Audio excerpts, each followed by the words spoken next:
Educação pelo mundo. Hoje vamos conhecer um exemplo da América Latina de uma educação que vem ocasionando muitos conflitos e é tido como elitizada. No Chile, educação é cara, elitista e gera angústia nos jovens. Bom, quando falamos sobre o Chile, pensamos logo em seu elevado IDH e na melhor qualidade de vida na América Latina.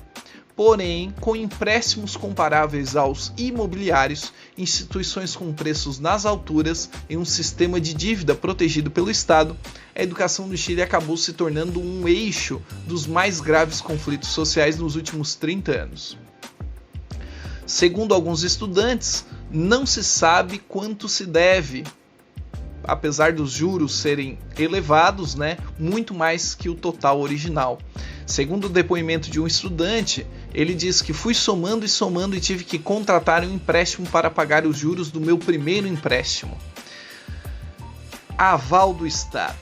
No final dos anos 90, os recursos do Estado eram insuficientes para os estudos, o que gerou endividamento. Foi nessa época que nasceu o CAE, Crédito com Garantia do Estado, um dispositivo financeiro que se encaixa perfeitamente no modelo neoliberal instalado no Chile e que é o centro da revolta de muitos manifestantes.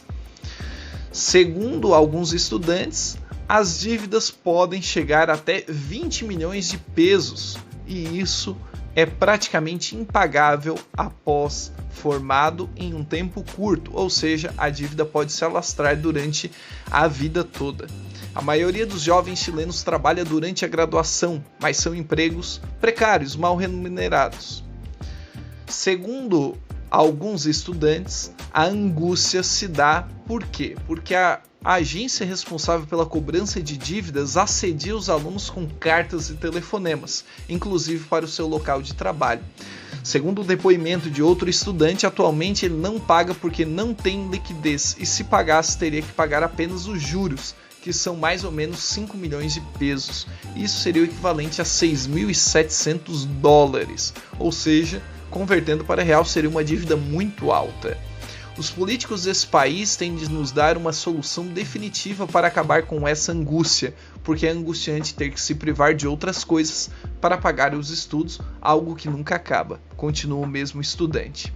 No final das contas, nós temos a educação no Chile como um tema que reaparece em todos os movimentos sociais pós-ditadura em 1990. Os mais jovens terão outras condições, pensa alguns estudiosos, como Munhoz. Essas dificuldades afetam aqueles que terminaram seus estudos nos últimos 15 anos. Michelle Bachelet até mudou o panorama, mas não foi o suficiente. Em 2015, durante seu segundo mandato presidencial, Bachelet permitiu que os jovens, 60% mais carentes, acessassem gratuitamente os estudos universitários. Uma lei também acabou com um sistema de seleção impossível de entrar nas escolas públicas. Esse foi o Educação pelo Mundo, hoje trazendo um panorama de bastante dificuldades e muito elitista em um país vizinho, o Chile.